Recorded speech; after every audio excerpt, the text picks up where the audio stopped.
নমস্কাৰ বন্ধু বান্ধৱীসকল, মোৰ চেনেলৰ অন্য এটা ৰেচিপি ভিডিঅ'লৈ আপোনালোকক স্বাগতম জনাইছোঁ।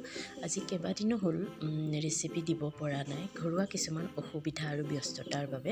আজি ভাবিলোঁ কিবা এটা বনাই আপোনালোকক দেখুৱাওঁ। আজি বনাবলৈ লৈছোঁ চুজি আৰু আটাৰে বনোৱা এটা লাডু। তেতিয়াহ'লে আপোনালোকে ভিডিঅ'টো স্কিপ নকৰাকৈ চাই থাকিবচোন। প্ৰথমতে মই 1 কাপ চুজি ভালদৰে কম জুইত ভাজি লৈছোঁ।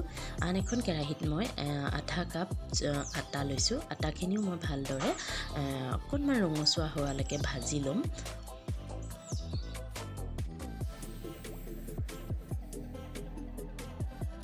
লাডুখিনি বনাবৰ বাবে যিহেতু চাচনিৰ প্ৰয়োজন হ'ব, চেনিৰ চাচনি, সেইবাবে মই এখন কেৰাহী পাতি তাতে 1 কাপ পানী দিছোঁ আৰু আধা বাতি চেনি দিছোঁ।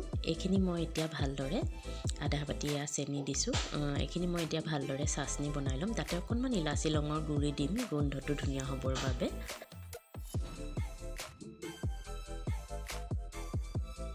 লাডুখিনিত মই অলপ বাদামো দিম, সেইকাৰণে মই এয়া কেৰাহীখনতে নিমখ অলপ দি লৈছোঁ। নিমখখিনিতে মই বাদামখিনি অলপ ভালদৰে ভাজি ল'ম। আপোনালোকে তেলতো ফ্ৰাই কৰি ল'ব পাৰে, মই কিন্তু এনেদৰে বাদামখিনি নিমখতে ভাজোঁ।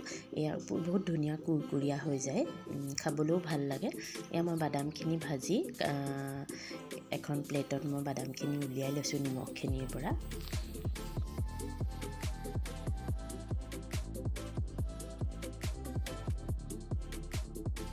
বাদামখিনি অলপ দুফাল কৰিও দিব পাৰি, মই কিন্তু অলপ গুড়িকৈ খুন্দি লৈছোঁ। এয়া চুজি আৰু আটাখিনিত মই বাদামখিনি ভালদৰে মিলাই ল'লোঁ।